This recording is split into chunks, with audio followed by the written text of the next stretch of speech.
So in this video, we're working on this kind of amazing mid-90s Cub Cadet 1440.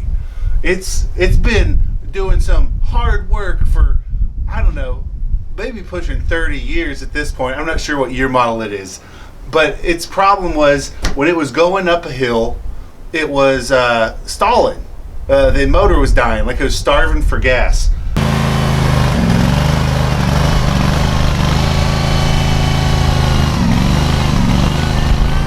So when I got to this thing, it wasn't starting at all, and it was the fuel cutoff solenoid had seized up.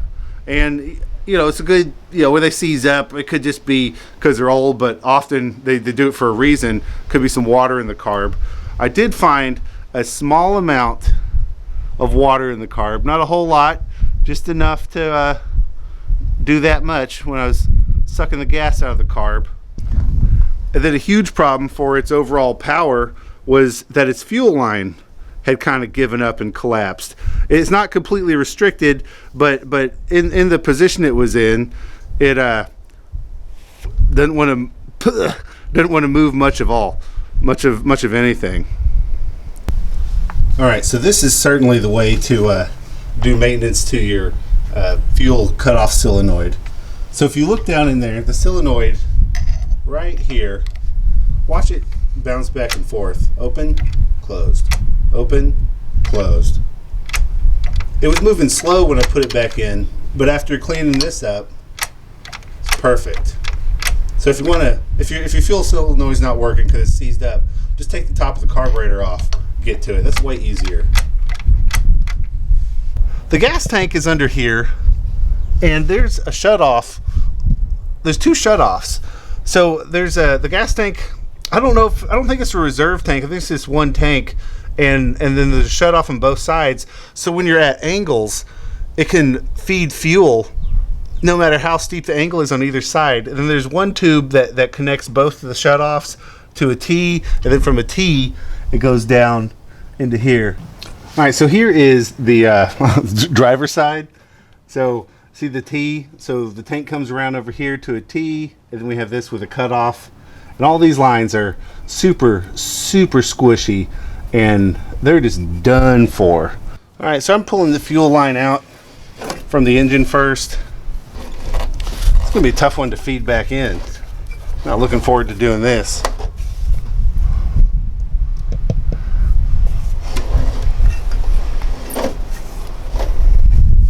See how soft and squishy and collapsed it is?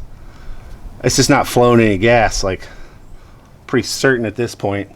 All right, doing this the right way isn't the easiest way, but there are passages for the fuel line to travel through. One of them, the first one you might encounter, is right here above wiring harness. There's a little hole, and it's fuel line size. So let's just see if we can guide this somewhere. Okay, I just got it. It took a lot of effort. It just a lot of trial and error, because it's the passage is just barely big. It's like a piece of tube that's maybe half an inch long. You know, some sort of bracket or something that holds the fuel line right up against this. So I got it in there. Hopefully, yeah, there's nothing else in the way to mess with it, so that's good. Okay. Ooh. And then there's another passage, little bracket for a fuel line right underneath this wiring harness over here. It goes under the drive shaft. It sort of flops around a little bit loose. All right, through the firewall, right up to here, to the fuel filter. All right, let's see what we got.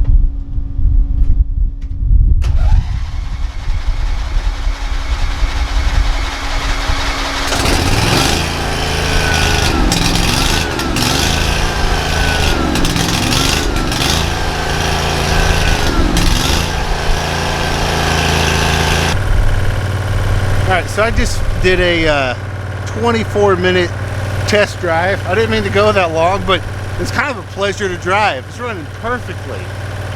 Let's go up this hill together. Throttle, we're gonna throttle up. Engage PTO. And give it a little bit of power. We got this suicide knob, which is pretty cool. Where's our target? Up the hill.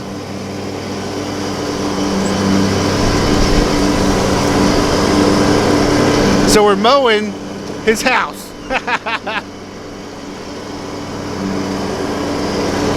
I mean, this is a pretty steep slope here, man, and it just handles it. It's kind of incredible. I mean, this is scary, scary steep.